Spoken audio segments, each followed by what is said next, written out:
थांनाय बीटीसी बिसायख'थिनि सिगां बिथांमोना सरकाराव फैयोब्ला जों मोनबा गेरेन्टिखौ मावफुंगोन होननानै गिदिर लेक्सार मारिदोंमोन बुंदोंमोन।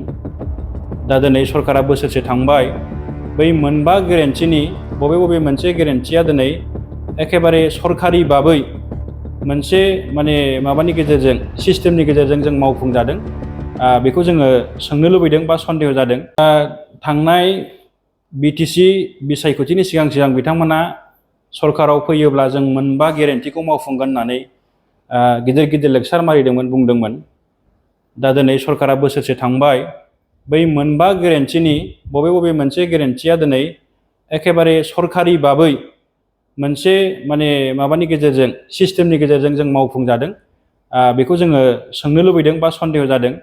बिथांमोना बुंदोंमोन जे बे मोनबा गेरेन्टिनि गेजेराव बीटीसीनि जे सिङाव थानाय जे लाइमोन सेंग्रा सिख्लाफोर जायफ्रा आनएमप्लयि स्किल गोनां, बैबादि सेंग्रा सिख्लाफोरनो साफायाव 2 लाख करि बेबायदि मोनसे IBS होनायनि बाथ्रामोन।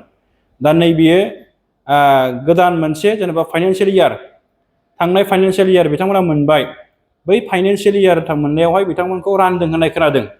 नाथाय माब्रै रानदों, बै 2 लाखखौ मोननायनि क्राइटेरिया मा, एडभार्टाइजआ मा, बाहा एप्लाइ खालामदों, अनलाइन ना अफलाइन, फर्मखौ बाहा मोनो, बेबायदि दिनै रावबो नुवाखै। सिरि जेब्ला सेग्रानो बबेबा अफिसाव बहाबा जों बेबायदिसो नुदों आरोखि।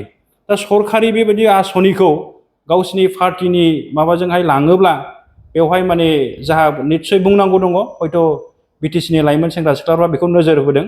दा नै गोदान फाइनान्सियेल इयार बिथांमोना बे गेरेन्टिखौ मावफुंनो हागोन ना हाया, एबारावबो बै थांनाय सिगाङाव मावनाय बायदि फर्मखौ बोरै बाहा मोनो बेखौ मिथियालासे स्राद गावजों गाव सायख'लायनानै लागोन नामा, बे मोनसे गिदिर कुइसन। आङो बेखौ बुंहरदेरनाय जाबाय।